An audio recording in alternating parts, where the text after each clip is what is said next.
Welcome to SmithWeekly Discussions, an occasional program for our members of SmithWeekly Research. Please note this program is a private discussion and everything contained herein is for entertainment and educational purposes only. With that, we hope you're in a comfortable position, along with your favorite beverage, to enjoy the discussion. We remind our audience to examine our show notes attached to each of our shows to better understand how our program functions. Before we get into our discussion, we want to say thanks for questions coming from our audience at SmithWeekly, including Brian H., Brent S., Mike P., and Luke A. We've got a returning guest on the program today. Mr. Joe Ovsenek is back on the program to update. Joe is the president, CEO, and chairman of P2 Gold.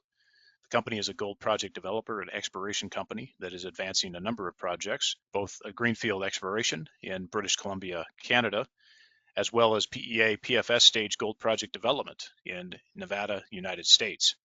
P2 Gold is listed on the Toronto Venture Exchange under the symbol PGLD, as well as on the US OTC markets under the symbol PGLDF. Joe, great to have you back on the program. Welcome. Yeah, I've been looking forward to it. Thanks, Andrew. Well, Joe, you've been randomly selected here to receive a question about your favorite beverage. So, with that, what is your favorite beverage that you drink? And it can be any time of the day, work or leisure. So, tell us about that. Now, geez, that's a tough one, right? Because of late, I've been trying. I've been on my doctor's on my case. I've been drinking a lot of water. It's a tough thing to have a favorite beverage when all you're doing is pounding glasses of water all day. But look, I would have to say I don't really have a favorite beverage at this point in time. I've just been drinking this water constantly. Well, hopefully you have a cup of coffee anyway. Maybe that helps. Coffee's still there, but yeah, I've been off the alcoholic beverages for a little bit here. So The adult beverages, you have to be careful with those from time to time, as we well know. So appreciate the comments there. We'll take it as ice water is your favorite for now. it is, unfortunately, yes. Not too sexy, but it does the job. Well, thank you for entertaining that. Well, Joe, I want to get right to news here. The company announced that it has entered into a non-binding LOI with Eskay Mining to merge, no premium. Talk about the transaction and why you think it makes sense. Okay, thanks, Andrew. Yeah, look, we've been working on moving Gabbs and P2 forward for quite some time. We're in a tough market, and look, we ran out of some runway on getting that royalty sold. There's just not a lot of cash coming into the market, so we talked to the SK guys, and I think it's a good deal for P2 shareholders. I'm a big P2 shareholder myself. I've got fair bit of money into the company. Between Ken and I probably have $9-10 million into the company, and we think it's good for us, and so and for all the other shareholders from that perspective. So here's the deal. So we're merging with SK now. They're a bigger market cap. They're about a 70 million market cap, 75 million market cap right now. We're 10 to 15 in that range depending on the day. So combine the two companies, we're sitting at 80 to 90 million, and I think without too much of a wind behind us, we're going to be at 100 million, and that really changes your story when you're looking to access the capital markets for that extra bit of cash to move forward either our Gabbs project or SK's project. Now that's another benefit for P2 shareholders. We get to participate in the upside on the SK ground. Now SK, I've known of their property hell for 20 years. They have a great piece of ground. The way I look at it, it is the best piece of ground in the Golden Triangle without a major discovery to date. They've had lots of sniffs. They've got lots of, zones where they've discovered mineralization, but they haven't put it all together. Now that property is just to the west of our Brucejack mine that we discovered, and we've explored in there since I think our first getting the feet on the ground 2005. So it's almost 20 years that we've worked in that area. We know the rocks well. We know what to look for. We have good relations with everyone. So we are really excited about getting to take a look at that ground. We think there's a big discovery waiting to be found on that property, and hell, we get to participate in that as P2 shareholders by putting the two companies together. And then, following on with that, well, and the other thing about it, I think that's good for P2 shareholders is that Ken and I, well, our whole management team here at P2 Gold is going to move over and run the combined companies. So this gives us the control our destiny here. So we're going to be able to get in there, take a look at those rocks on the Eskay property, come up with that big discovery that they've been looking for years, and at the same time move our Gabbs project forward down in Nevada and getting it ready to push into production as the world changes and money starts to flow into those junior gold copper companies that the market needs in the future to fund to deliver the copper and the gold that the world wants. So for those three reasons, I think it's a good deal for P2 shareholders. Okay, now Joe, I want to come back here to just talk a few things. So you confirmed the new leadership, which makes sense. Two questions. First, what do you think the brand will be, the combined company continues under? What do you see on closing? I guess three questions. And then lastly, it sounds like you and Ken believe that this is better than what you do have at P2 Gold in terms of BAM. You've got in parallel work with Gabbs, obviously, but now you have additional exploration work to be done in a very familiar area. So I'm assuming Ken thinks this is very prospective, and you guys would also want to do both Gabbs advancement and also work on potential discovery. You're going to have to raise money here at some point to do those drill programs, but is that the thinking? So just talk about those couple of things. So brand, closing, and the prospectivity. Let's just go through those one at a time.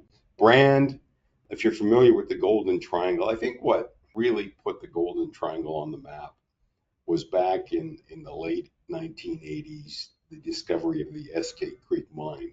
And it is still today, I think, the highest grade gold mine, production that was discovered. It is, a phenomenal mine. Homestake, well, it was for that International Corona. Homestake bought them out, and then Barrick bought out Homestake to get a hold of that mine. So the Eskay Creek mine up in the Golden Triangle really has a lot of goodwill associated with that name. So from our perspective, we're happy to go with the Eskay Creek or the Eskay Mining name for the company. What we haven't firmly decided on this, but there's just so much goodwill and mystique with that Eskay name up in the Golden Triangle that I think we'd like to hang on to that. Timing wise, well, the plan is we're working on a definitive agreement right now. As you spoke about earlier, we signed an LOI back and announced on the 4th of the month, just a few days ago. And so, we've got planning to get a definitive agreement signed in the next, say, 3 weeks. And then that will target to close this, get a shareholders meeting with P2 shareholders late August, and then close the transaction up late August, say, maybe the 31st. It's always nice to close these things on a month end. It helps the accountants with their bookkeeping. So we'll probably target something like that, but that'll come out of the definitive agreement over the next 2-3 weeks. Let's see. You mentioned BAM in there. Look, we still have a lot. We like BAM, and we think there's good prospects for a major gold copper discovery on BAM. The thing about BAM versus Eskay, BAM isn't as far advanced as Eskay. They've got 30, 40 years of data on this property where people have worked on it. They've done soil samples, rock samples, they've drilled some holes here and there. And so there's just a lot of data. Now, up at BAM, that really is a grassroots discovery. We took that from nothing to, okay, hey, there's something here. So it needs more work to bring it forward. So our best chance of a discovery in the short term, I think, is on the Eskay ground, just because there is so much data for us to sink our teeth into and really come up with a program for this summer. And I think one thing I forgot to mention, when we spoke originally, the other factor that's about the deal that I should mention is when we signed up this letter of intent to merge the two companies, we also signed up an exploration services agreement. So under that agreement, P2 is right out of the gate. We're already started on this. Is planning and executing an exploration program this summer on the Eskay property. So we don't want to miss a season. You know, you only get 3-4 months of time where you can actually get on the ground up in the Golden Triangle before the snows come in for exploration. So we don't want to miss this season. So we're going to plan it, run it. They're going to pay for it. So they have cash in the bank. From memory, roughly 2.5, I'd say. And so we're planning a program, and we want to get on the ground doing our prospect generation early in July, and we want to get the drill in there for August. So that's the plan on Eskay. And so push forward on that under our exploration services agreement. If we get a discovery this summer, even though the deal hasn't closed, we have that exchange ratio fixed. So, we get a discovery, Eskay stock is going up, and so is P2. So we will share in that discovery right out of the gate. So that excites us as well. Looking at Gabbs, where we came out with Gabbs, we've been pushing to sell a royalty, but there is, people aren't putting money to work in the early stage exploration. It's a PEA, so it's more advanced, say, than an exploration property at Gabbs. But you talk to the royalty companies, they want something closer to production because they're holding on to their cash, and their shareholders are saying, look, we're not looking for these long-term calls on metals. We want to see something that's going to start delivering cash flow right away. Now, once that mentality turns, the royalty companies are going to be starting to put money. 5 years ago, you essentially, by staking ground, you'd have royalties companies coming to you and saying, hey, that looks prospective. You want to sell us a royalty. Well, those days aren't there now. But once the mindset changes and people are back into the mineral space, you're going to see the royalty companies doing that again. In the meantime, look, they're not putting money to work early stage. So what we need, and we've had conversations with royalty companies on this, is we need another round of metallurgy. So one of the things we plan on getting going not too long in the future is another round of metallurgy on Gabbs. And with that metallurgy in hand, it's going to cost us, $300,000 to $400,000, I'd say, off the top of my head, maybe $500,000.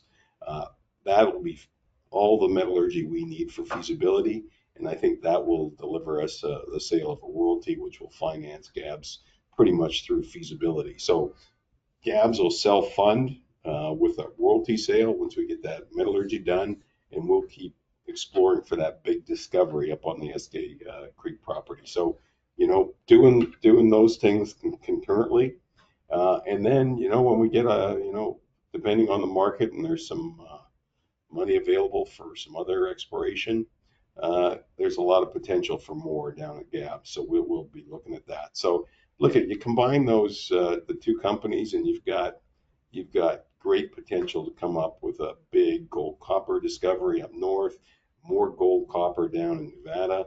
Hell, this is exciting times ahead, I'd say, for the combined company.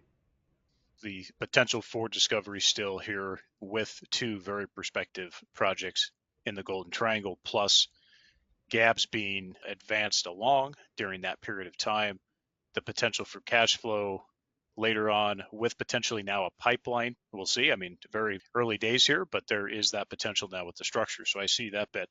Last thing here on this, and then we'll move on. Valuation of the deal. Was it too cheap for P2 Gold, or is it a wait and see in your view? Look, essentially it was at market. When we announced the deal, the exchange ratio was where our share prices were. So it's an at market transaction. Look at when Barrick took over Randgold, Barrick had proportionally a bigger market cap to Randgold, I think, than Eskay has to us, and they did it at a zero premium because to Barrick they wanted to get in the management team from Randgold to run the company, maximize their assets. And the Randgold guys thought, from their perspective, the best thing they could do for their shareholders, get in with the bigger company and then give them a lift through performing well at Barrick. And this is the same type of deal, different scale, but same type of deal. We've got, the Eskay guys realize that there's value in the P2 management team, and the P2 management team believes that by getting that bigger market cap, another great property in the portfolio, this is all going to benefit the P2 shareholders. So we did it at market, but hey, I think you wait a little bit. Who knows? Even by we do our job and get on the ground and really bang away at those rocks. We can come up with a big discovery this summer, and so by the time we close, say August 31, you're going to see that it'll be the same ratio, but the share prices of both companies are going to be significantly higher than they are today. So, hey, I think it's a good deal for the company, and at market, it's going to benefit both companies. So that's my thought. Okay, well, let's see how this progresses in the coming months. Joe, I appreciate comments on that. But I think, since we've last talked, of course, the gold prices has moved up, but equities are still quite a bit choppy here and have maybe gotten a little bit of attention, but not much. And then, of course, your thoughts on the sentiment surrounding the juniors.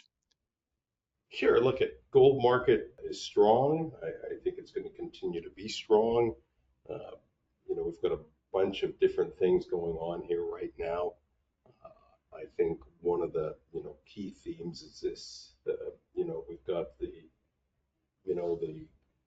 what do we want to call them? The brick block, the global south and the BRICS, however you want to call it, versus sort of the Europe and North America.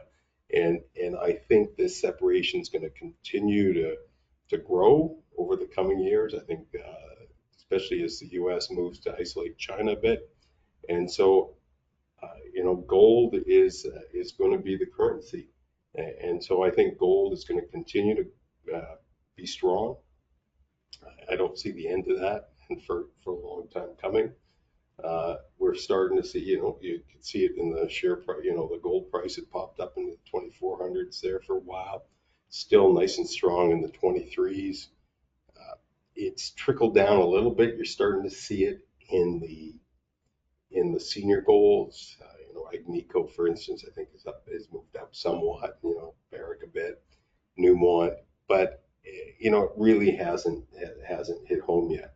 But the commodities index is moving up, and at some point, the general investor is going to take note of the commodity move and start looking further down the line and moving into the producers of that. So, and historically, and from my experience, you'll see as we're seeing right now, the seniors start to move first, trickles down into the juniors. Even the junior producers, I've seen some movement in them where, for Victoria Gold, I follow, it's moved up a couple bucks in the last, what is that, month. So, you're starting to see this trickle down. Now, it hasn't hit the juniors yet when it comes to exploration projects and that, or even the developers.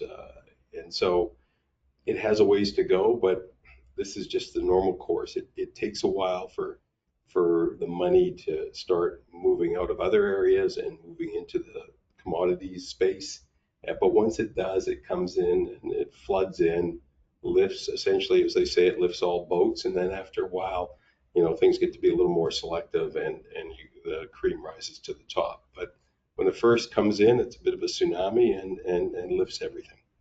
So just to sum up, gold's going to be strong for years to come, and you're going to see cash start flowing into the junior mining space in time. Thank you for that, Joe. And of course, with the tide lifts all boats, but works pretty well for most of the boats unless they have so many holes that they sink. But yeah, exactly.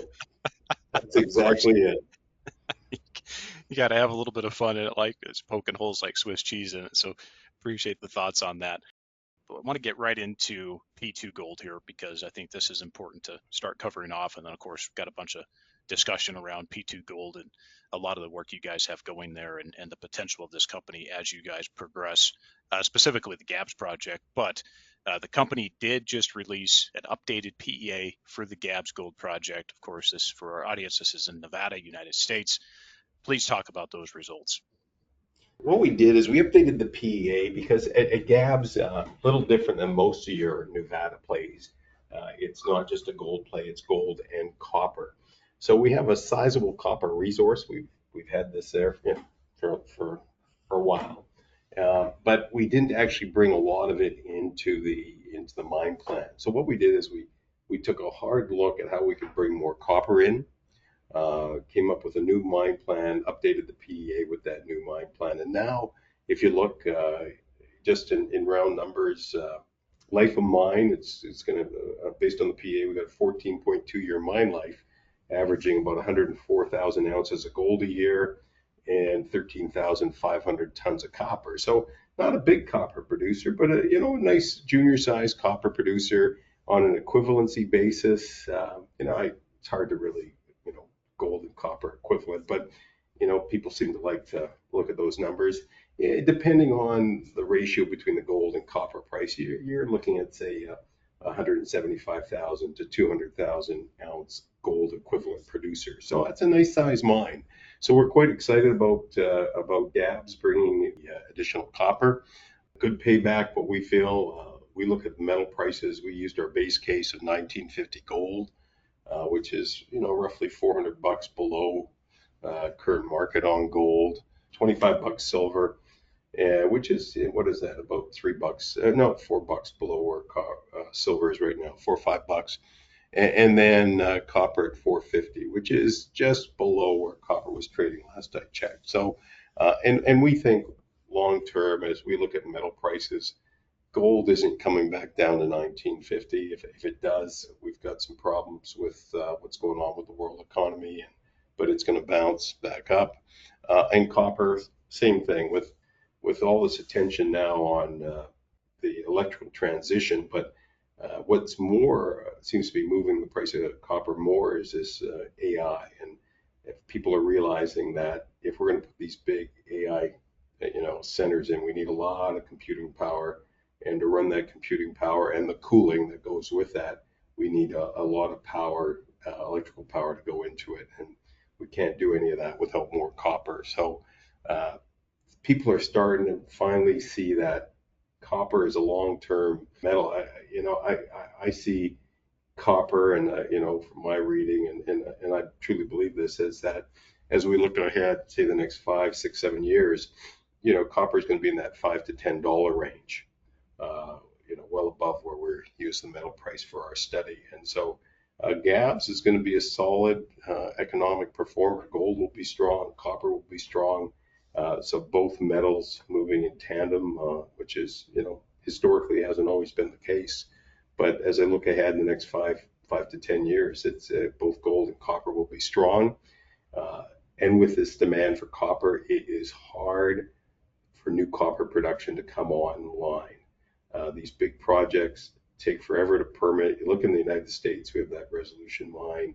You got Pebble, you got these, they just keep getting blocked. The Ambler project just got blocked, no can put a road in. So you're not going to be seeing new supply come on in the States. You're going to be seeing supply come on in countries where you have far more geopolitical risk. The nice thing about Gabbs is it's in the United States. We're about a 2-hour drive from Reno. We've got pavement through the property. It's a nice mine that historically it was permitted to go into production before metal prices fell out of bed in the mid-90s. So we have water wells that were permitted on the property. We know where they are. We just have to re-permit them, file a plan of operations. We're in a nice area where there's a historical old mine on our southern border. So mining is not going to get the, let's just say we don't expect to see the same opposition as you'd see in a lot of other places to putting a new mine in. And so on that basis, with the infrastructure we have and the economics we have at Gabbs, once we can get some funding going for the project, we could see us, once we get the chance to push hard, 4 years from the word go to getting in production, which is pretty good, and which will allow us to to capture some of the high copper prices that you're going to see coming up in the next 5, 6, 7 years. Joe, thank you for all that. I want to just respond briefly to some of the things you said, and then, of course, jump into a little bit more on Gabbs here, and then we'll move on. Yeah, I think it's interesting. I mean, there's definitely a lot of drivers for copper, and of course, this whole AI, I'll call it a craze or trend right now, just in the sense that you and I probably aren't going to implement AI in our offices, and I think we're pretty much firmly against it as far as implementation here. But I think that there are some practical applications for some of this stuff in a limited fashion. I think there's practical application to blockchain technology under limited application. But I think also this is the type of stuff you have to be very careful with, because it can also destroy humanity and also societies. It can destroy societies. No, Of course, there's absolutely. lots of these other things about it. And we purely know that no matter what trajectory we're headed on, that copper has been needed in the past, and it's definitely going to be needed in the future. And what's compelling about copper for me is more along the lines of, you can't get anything done. Like you said, you can't get resolution done. You can't get pebble done. You have places like Cobre de Panama that get put down because of Yeah. NGO influence and just lack of education and understanding. And just the fact that depletion, hard to get permits, environmental, and let's lump in climate change. And of course, this is a can of worms in itself too, Joe, but we'll come back with a question later on that one. But just the environmental climate change pressures, basically to have people, and some of them are obviously paid in government, bribed, to hold back the approval of projects or to cause issues because they're being paid by NGOs to basically not do those things. Well, I think that squeeze on that side is more important for the overall supply demand, S&D modeling going forward. And yeah, sure, EVs, if it works in certain places, which we know EVs don't work in certain places, but EVs, electrification, AI data centers, obviously, which copper is absolutely needed for as the backbone here, along with commercial reactors. Those two things are absolutely the backbones needed. That's kind of cream on the toast, or whatever you want to call it, the cherry on the cake, if you will. Appreciate the comments there, and of course, I'll take any rebuttals from you on that. But also, just let me ask you too about the process moving forward, about the PFS, moving into the PFS for Gabbs.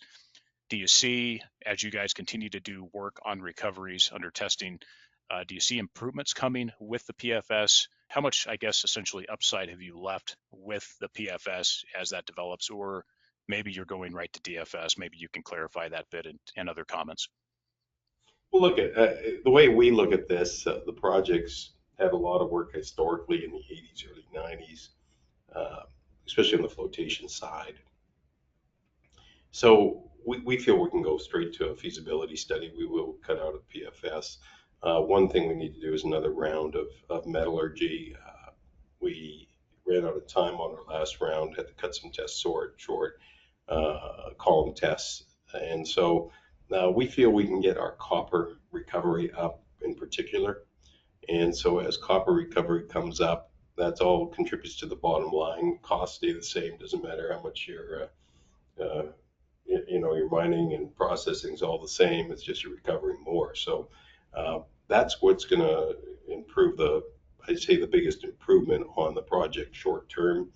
As a longer term thing, there is a lot of room for expansion to make this a bigger project. But that's for another day. Short term, let's get another round of metallurgy done, improve the copper recoveries. They're pretty good where they are right now, but let's improve the copper recoveries, and then we'll move on and get that feasibility study going.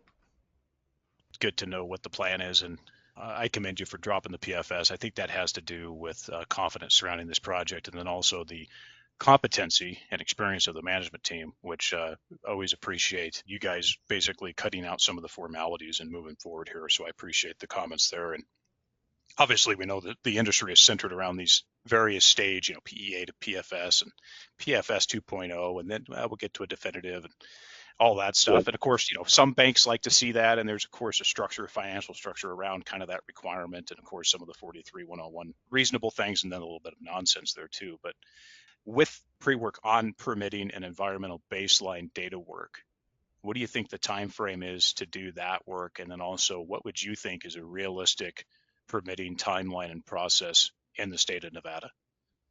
As an example, there's a mine about 30 kilometers away from us, a little smaller than what we are, but heap leach gold operation, and they went from discovery to production in 4 years.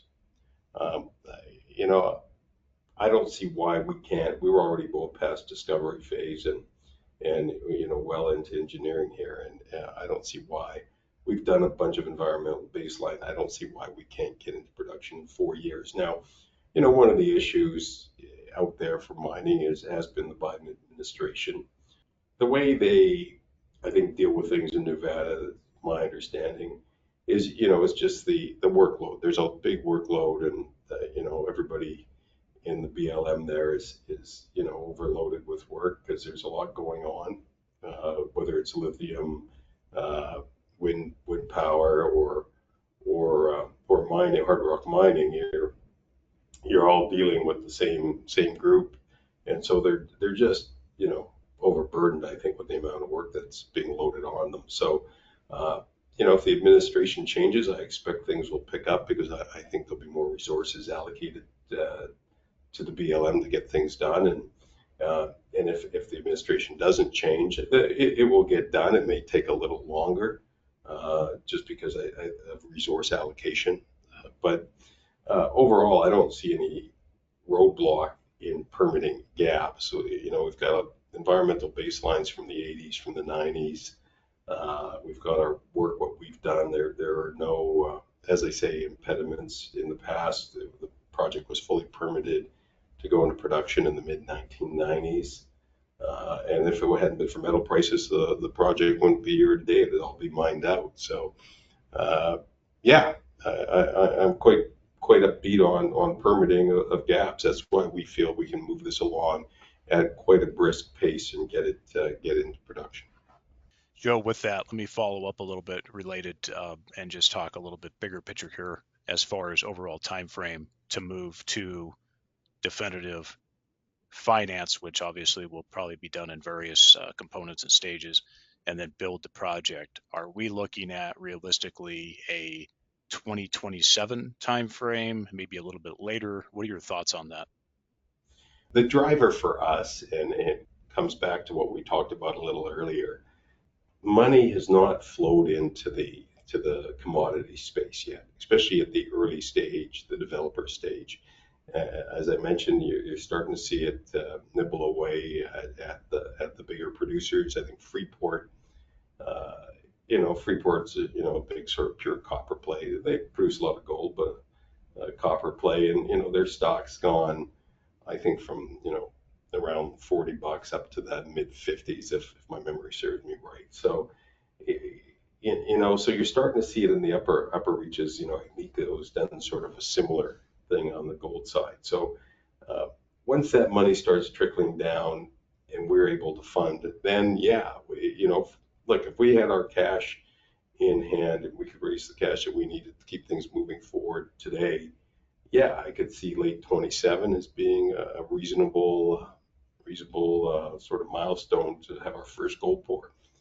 But it's all dependent on funding, and right now we haven't seen that funding come into our space yet. Now, there's a lot of expectation that that's going to start happening this fall, and so if that has that, that could conceivably allow us to keep to that timeline. So we'll keep pushing on it, and but yeah, that's roughly our timeline is a 4-year push to get this in production. Joe, and with that, and I'm going to come to capital structure in a moment, but with that, there was discussions and probably are still some discussions and consideration surrounding the potential royalty stream offtake for the project, or at least one component of that. What is the status there, Joe? And was it determined to hold off on that potential transaction until the project is further advanced and down the road of definitive, or just waiting for better market conditions? What's your thoughts? Look, we're still working on that and trying to push that along.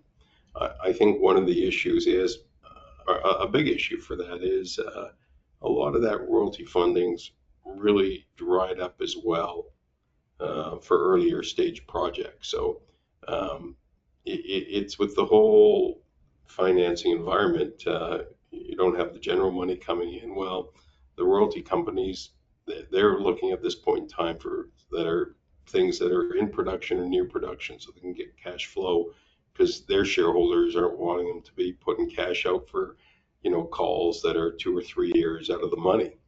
And so again, as money flows into the space, the royalty companies' coffers build up, and then they themselves start getting pushed by their shareholders. So, okay, you got to start building out your pipelines and doing that. But there's no push on building out pipelines with the royalty companies right now. So we're talking with royalty companies, but they're, it's a slow process, and people aren't really wanting to step out and make investments that are out a year or more out of production. It seems to be very close to production is what they're looking at, unless you've got something where they really feel that they have an advantage. So look, we'll keep pushing on that. I'm just not, I would say, yeah, I'd say I'm not optimistic getting it done in the short term until the financing environment changes. Appreciate the update there. On capital structure, the company did some financing vehicles to start off the year. Talk about that a little bit, but then also cover off for us the current cash debt position, how far you see that gets us down the road here, current shares outstanding, and then, of course, major shareholders on the roster. What we've been dealing with, we picked up the Gabbs project off an outfit called Waterton, who private equity group, who when the market turned south in 2012, 11, 12, there was quite a dry period for about 4 or 5 years after that. Well, it still hasn't really perked up, but there was a very, it was a pretty harsh turnaround in 2012. And so a lot of companies were sort of hung out to dry, and Waterton came along and picked up a lot of assets.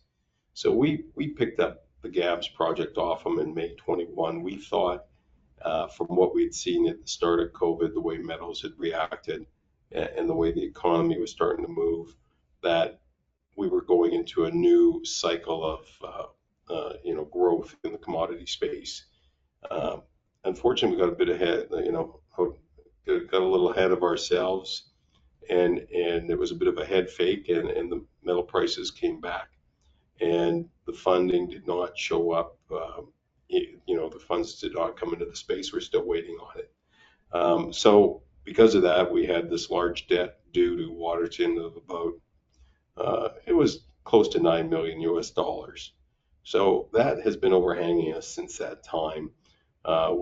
Earlier this year, we renegotiated that debt. We gave them stock, and we paid them $1 million US. We still owe them 125,000 US at the end of this year, another 125,000 US at the end of next year. But bite-sized payments that we can make. But the big sort of 9 million ticket that was overhanging us is gone. We've given them some stock. They're our major shareholder. They're at about around 23 million shares, so just under 20% of our issued and outstanding shares.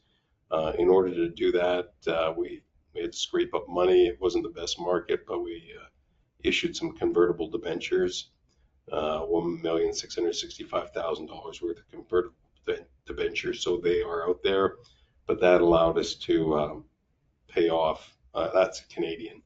Allowed us to pay off Waterton and get rid of that big debt overhang. Unfortunately, we're about 118 million outstanding. Once those convert, they're at 7 cents. That's going to be another 23 million shares. So that pushes the cap structure up to about 140 million. Still doable. Bruce Jack, I think when we finally made it into production, we were about 184 million shares. So we're not, haven't blown out our cap structure, but it's a little higher than we'd want it to be at this point in time. But now that we have the debt settled, we felt it was a good enough trade-off to get rid of that debt overhang. So we have, like I say, removed the debt overhang. We don't have a lot of cash until right now, just because we used all our cash to take care of Waterton. So we're just looking at opportunities. As I say, we're still pushing on trying to sell a royalty. We are in discussions with a couple outfits, but it is slow moving. So we're working on that, and then we're just looking at other opportunities out there.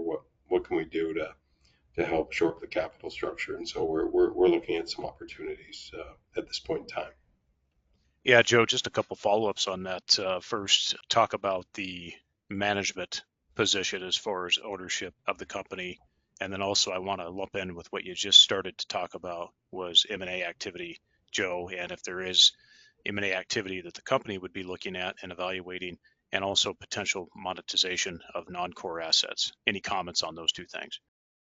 So position of management, what are we at? We're I'd say, well, I've got some of the I put some money into the convertible, so that doesn't show up in my shareholdings yet, but you put all that on a diluted basis, we're still north of 20% of our issued and outstanding shares of the company. So management's the second largest group after Waterton, who've got the 23 million shares. Well, actually, I think if you bring I was thinking of just Ken and myself, we're about 21, 22 million shares. But if you bring the full management team in, we actually have more than Waterton. So, so between us and Waterton, you're looking over 40% of the shares of the company. We've been the prime funders of the company since picking up the Gabbs project. When it comes to hard dollars, we did raise some fair bit of flow through to try to push our BAM project up north, and unfortunately, that's so one of the reasons our share price is where it is there's pros and cons to flow through, and if you don't make a big discovery with that flow through, you end up eating that paper. So that's the unfortunate part of it, but it allowed us to move things forward and get things going. So before I digress too much, getting back onto your questions, look at M&A. There's opportunities out there. In this kind of market, it leads to consolidation where people look and talk to each other and say, okay, maybe we should work together and pool our resources, cut down on there's a lot of costs involved in maintaining a public company, keeping up with the venture exchange requirements, Securities Commission requirements, and all that. We are talking to some other companies. It's always good to be talking. That way you see what the market's like and where you fit within it. So we're talking to some companies there. I think over the next while, and unless you see the financing market window open up for financing for juniors, you're going to start to see more consolidation amongst the junior companies. Joe, thank you. That's good points and good information on how you're looking at it here as far as that side of things. Appreciate that. And of course, as you know, there's some interesting stuff out there that still has reasonable value, even despite the gold price. And we'll just kind of see what happens over the next rest of this year and see what kind of activity picks up. So I appreciate your comments on that. And then, of course, the ownership, I think that's important to point out to the audience here as far as the cap structure and where that lands. And of course, you talked about the comparable to Bruce Jacker, to Pretium, and just where the shares outstanding were at that point. And then, of course, your comment about you haven't blew it out yet. Oh, certainly. I mean, in the context of the Australian, our ASX friends, I mean, it looks very tight. Yeah. So. Well, isn't that the truth? Yeah, no, look, we pay a lot of attention to what we have for issued and outstanding. And so, as I said, we're owners. We have a big percentage of the company. We financed a lot of the company. I think, management's probably got 8, 9, maybe 10 million probably around 9 million Canadian into the company. So, we've put our money where our mouth is, and we're believers, and we're keeping things going. But it's nice to have. I always think when you're looking at the company, you look at what management has, whether they have skin in the game, and so we definitely have skin in the game and are looking to, do the best for shareholders because we're significant shareholders. Yes. And those shares didn't all come for free at the beginning. And so we can really appreciate how you guys have structured this and wrote your own checks. And those have been risk capital checks the entire time. So appreciate the comments on that. How about just exploration work at Gabbs to demonstrate further expansion? Obviously, this may not be first on the list, but I wanted to ask. And then also have to ask as well, exploration plans at BAM.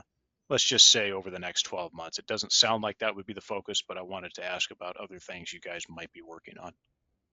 Yeah, look, at Gabbs is got a lot of exploration potential.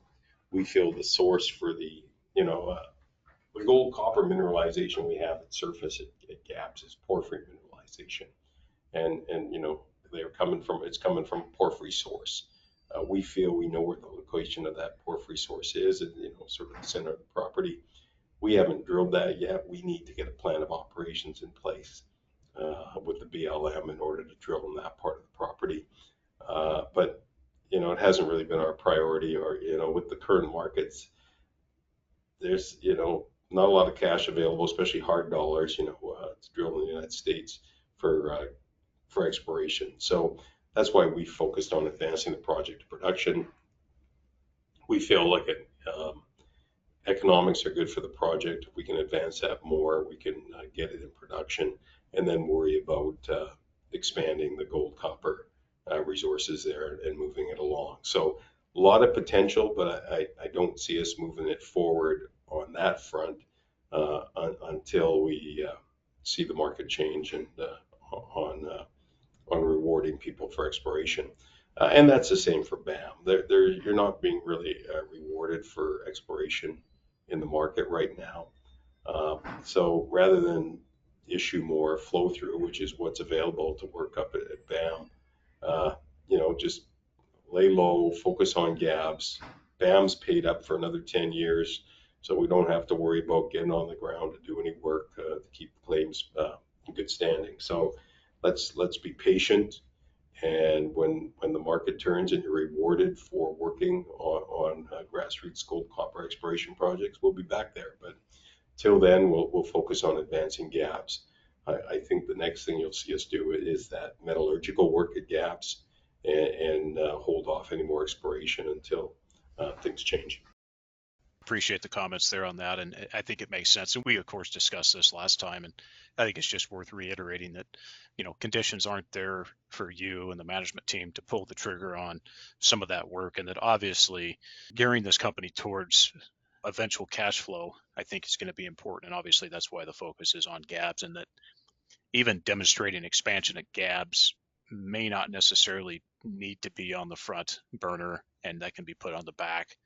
And so I can understand the focus here, given market condition and the lack of really interest and valuation. So appreciate the comments on that. Different one for you. Promised I'd come back to it. Is climate change directly impacting your work on your projects or potentially at the office in Vancouver? Look, I'd say where climate change impacts us, whether it's the office or the project, is okay. At what point, as they keep pushing climate change and electrification as a bit of a solution of it, how does that impact the price of copper, which advances our Gabbs project?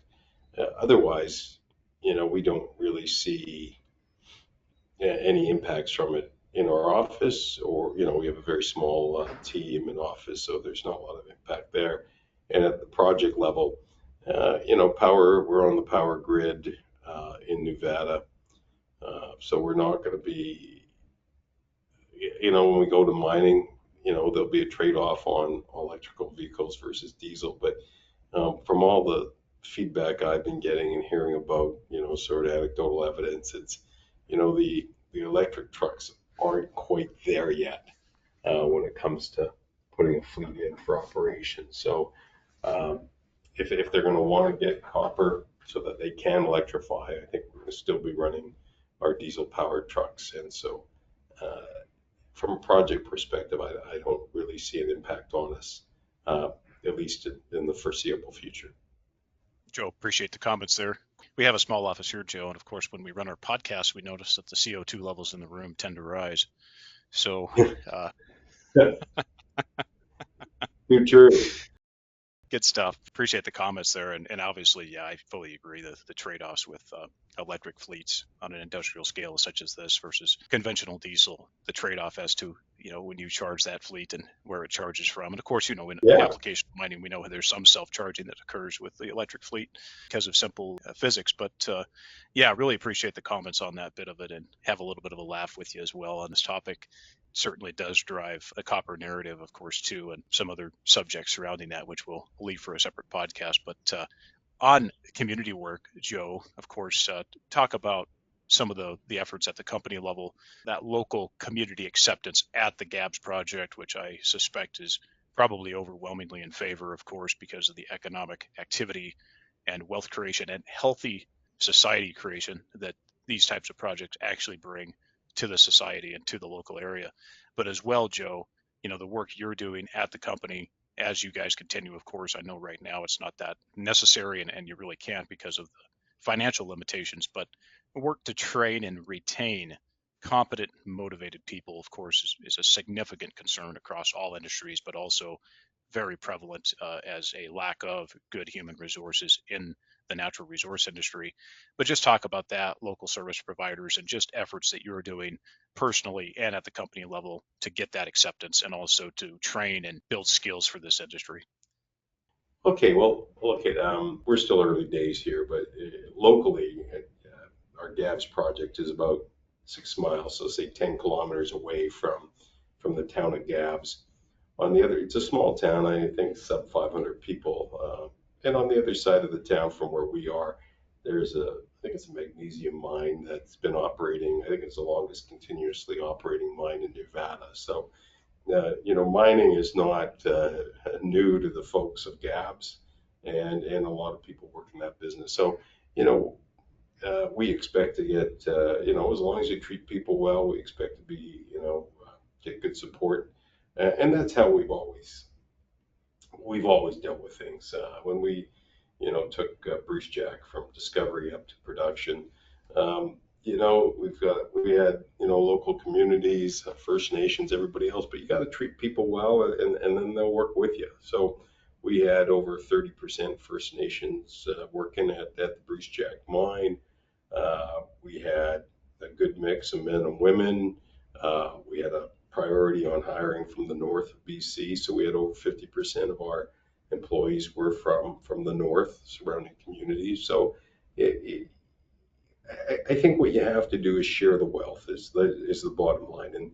And I think one part of sharing the wealth is you got to pay people well. And so if you want to build up a loyal list of employees and that are going to stick it out with you and work through thin and thin, you got to share with them. So we've always been on the higher side of paying for employees, and because as much as I don't know how many times I've heard that there's money isn't everything when it comes to employment and all that. Well, it isn't. You got to make it a good place to work as well. Good food, good accommodations, but at the end of the day, it doesn't matter where you are. You're working to get money so that you can put food on the table at home, pay for your shelter, and things like that. So we've always been at the forefront of that to pay well, feed people well, give them good accommodations, and we'll generate a loyal team that will all work together. And we were successful with that at Bruce Jack, and we would do the same at Gabbs. Joe, absolutely agree with that. And I think you have to keep people motivated and incentivized. Look, at the end of the day, that motivation is obviously driven by the pursuit of profit and the pursuit of elevating your lifestyle and your standard of living and providing for your family and these things. So I think it's fairly basic stuff, even though somehow some of our folks and leaders have somehow misconstrued this and misunderstood how this works. But of course, we know that some of them don't have real life experience either, Joe. So I think that's the biggest problem. Yeah, exactly. That is the biggest problem. They're just out of touch with reality. Yeah, absolutely. Well, I appreciate that. And of course, looking forward to seeing how you guys progress those efforts and find and retain that talent as you guys start to hire and get into that mode of, so many people got to be brought on once you guys start getting into that at later stages there. And of course, financing and all the other work that has to happen there to facilitate that. Well, Joe, short of any other comments you have, I think we covered off everything that I had to discuss today with you. Why don't we leave it there for now, take any final comments, and I'll leave you with this question as well. For potential investors who are listed in, the company has a market capitalization of about 15 million Canadian dollars. Why should P2 Gold be considered within the institutional, family office, and retail investors portfolio at this stage? Well, I think if you just take a look at our news release, see the value of Gabbs, on discounted cash flow basis, at spot metal prices, what were we? About $950 million. And so you can buy portion of that project, we're trading at $15 million market cap. So there's a lot of potential return by picking up a piece of P2 gold. We feel that hell, there's no reason why we shouldn't realize net present value in our share price as we move this company forward. So there's a lot of upside here, and so that's why you should be looking to pick up a piece. Joe, thank you for that, and best way for interested parties to reach out to the company. Oh, just, my email is joe.ovsenek, so joe.ovsenek at p2gold.com, or go on our website. There's a link to info, and that information will get passed on to me, and I'll be able to get back in touch with you. Otherwise, if you look at any of our news releases down at the bottom, we have my contact information. And so just I'm happy to talk to anyone, or email exchange, whatever works. So look forward to hearing from people. Well, thank you for the time today and for the updates. Keep up the work to progress the company and drive that value for shareholders. Appreciate it, and we'll talk again soon. Well, thank you. Appreciate the time.